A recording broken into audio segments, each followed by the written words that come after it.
అనంతపురం జిల్లా కళ్యాణదుర్గంలో MLA Amilineni Surendra Babu 99 TV క్యాలెండర్ను ఆవిష్కరించారు. ఈ సందర్భంగా ఆయన మాట్లాడుతూ రాష్ట్ర ప్రజలకు నూతన సంవత్సర శుభాకాంక్షలు తెలిపారు.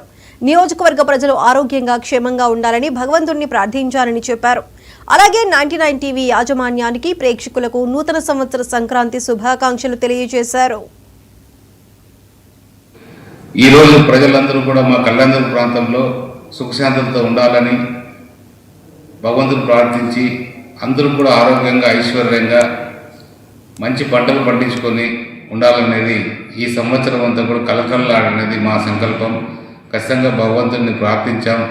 మా ప్రాంతంలో ఏదైతే భైరవాంతిప ప్రాజెక్టుకు సంబంధించి ఏదైతే ఉందో ఈ సంవత్సరం పనులు ప్రారంభించాలని దేవదేవుడైన వెంకటేశ్వర స్వామిని అలాగే అల్లాని యేసుప్రభుని అందరినీ కూడా ప్రార్థించడం జరిగింది.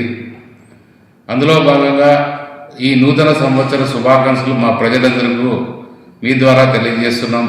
అలాగే టీవీ 99 వారికి కూడా ఈ నూతన సంవత్సర శుభాకాంక్షలు అలాగే సంక్రాంతి శుభాకాంక్షలు తెలియజేస్తున్నాం. ఈ నూతన సంవత్సర శుభాకాంక్షలు ఈరోజు ప్రజలందరూ కూడా మా కళ్యాణదుర్గం ప్రాంతంలో సుఖశాంతులతో ఉండాలని భగవంతుని ప్రార్థించి అందరూ కూడా ఆరోగ్యంగా ఐశ్వర్యంగా మంచి పంటలు పండించుకొని ఉండాలనేది ఈ సంవత్సరం అంతా కూడా కలకలలాడనేది మా సంకల్పం. ఖచ్చితంగా భగవంతుని ప్రార్థించాం. మా ప్రాంతంలో ఏదైతే భైరవాంతిప ప్రాజెక్టుకు సంబంధించి ఏదైతే ఉందో ఈ సంవత్సరం పనులు ప్రారంభించాలని దేవదేవుడైన వెంకటేశ్వర స్వామిని అలాగే అల్లాని యేసుప్రభుని అందరినీ కూడా ప్రార్థించడం జరిగింది. అందులో భాగంగా ఈ నూతన సంవత్సర శుభాకాంక్షలు మా ప్రజలందరికీ మీ ద్వారా తెలియజేస్తున్నాం. అలాగే టీవీ 99